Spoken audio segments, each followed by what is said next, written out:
படிப்புங்கிறது நம்ம இறுதி நாள் வரை நம்முடன் இருக்கக்கூடிய ஒன்று. இந்த மருத்துவ படிப்புக்கு எல்லையே இல்லை. டெய்லி தினந்தோறும் ஏதாவது ஒரு ரிசர்ச் ஏதாவது ஒன்று பண்ணினே இருக்கும். இப்போ நீங்கள் உங்களை பொறுத்த வரைக்கும் இப்போ நம்ம நினைச்சு பார்த்தோமா 2019 கொரோனாங்கிற ஒரு கொடிய நோய் நம்மை தாக்கும் நினச்சோமா. கொரோனா வந்தது, இதோட போயிடும்னு எல்லாருமே நினச்சோம். கொரோனா அதுக்கப்புறம் ஆல்ஃபாவாச்சு, பீட்டாவாச்சு, டெல்டாவாச்சு, டெல்டா ப்ளஸ்ன்னாங்க, அப்புறம் கம்மான்னாங்க, கப்பான்னாங்க, அப்புறம் ஒமிக்ரான்னாங்க. ஒமிக்ரான்லேயே ஒரு 100 வகைகள். இப்போ ஏதோ ஒரு வைரஸ் வந்திருக்குனாங்க, அது ஒரு ஒமிக்ரானோட சப் வைரண்ட்.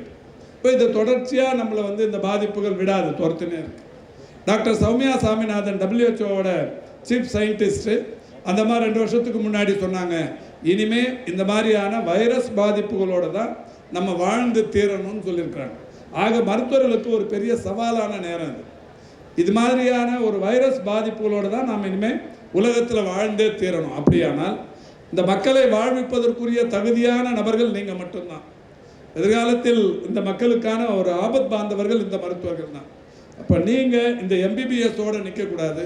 இதுக்கு மேலேயும் நல்லா படித்து உலக புகழ்பெற்ற மருத்துவர்களாக மாறி மிக சிறந்த ஆராய்ச்சியாளர்களாக மாறி ஸ்டான்லியில் 82வது பட்டமளிப்பு விழாவில் பங்கேற்ற நாங்கள் இன்றைக்கு உலக அளவில் புகழ்பெற்ற மருத்துவர்களாக இருந்து கொண்டிருக்கின்றோம் என்கின்ற நிலைக்கு நீங்கள் வரும்போது தான் உங்களுக்கு கல்வி பயிற்றுவித்த இந்த ஆசிரியர் பெருமக்களுக்கு மிகப்பெரிய அளவிலான மகிழ்ச்சி இருக்கும் என்பதை இந்த நேரத்தில் எடுத்து சொல்லி, நானும் இந்த நிகழ்ச்சி முடித்து இதுக்கப்புறம் ஒரு 3 நிகழ்ச்சிக்கு போகணும்.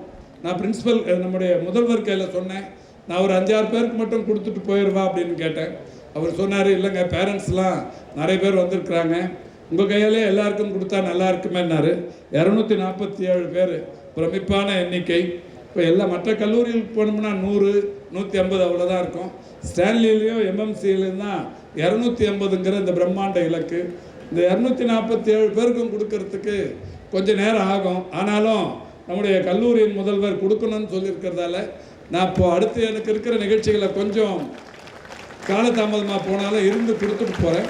அதுக்கு உங்களுடைய ஒத்துழைப்புங்கிறது ரொம்ப ரொம்ப அவசியம். ரொம்ப குறுகிய காலத்தில் கரெக்டாக சிஸ்டமேட்டிக்காக கீழவே நீங்கள் அதை வாங்கிக்கணும், ஒரு ஃபோட்டோ எடுத்துன்னு இந்த பக்கம் ஏறி அந்த பக்கம் இறங்கிடணும்.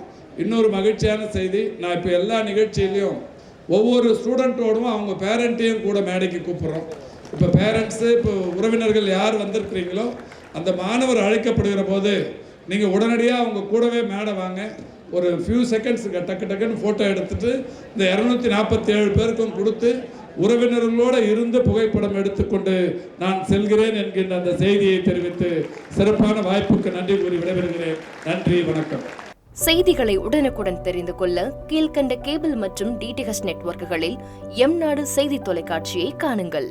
பாதகம் செய்பவரை கண்டால் நாம் பயம் கொள்ளலாகாது பாப்பா. மோதி மிதித்து விடு பாப்பா, அவர் முகத்தில் உமிழ்ந்து விடு பாப்பா. அண்மை செய்திகளை உடனுக்குடன் தெரிந்து கொள்ள இணைந்திருங்கள் எம்நாடு தொலைக்காட்சியுடன்.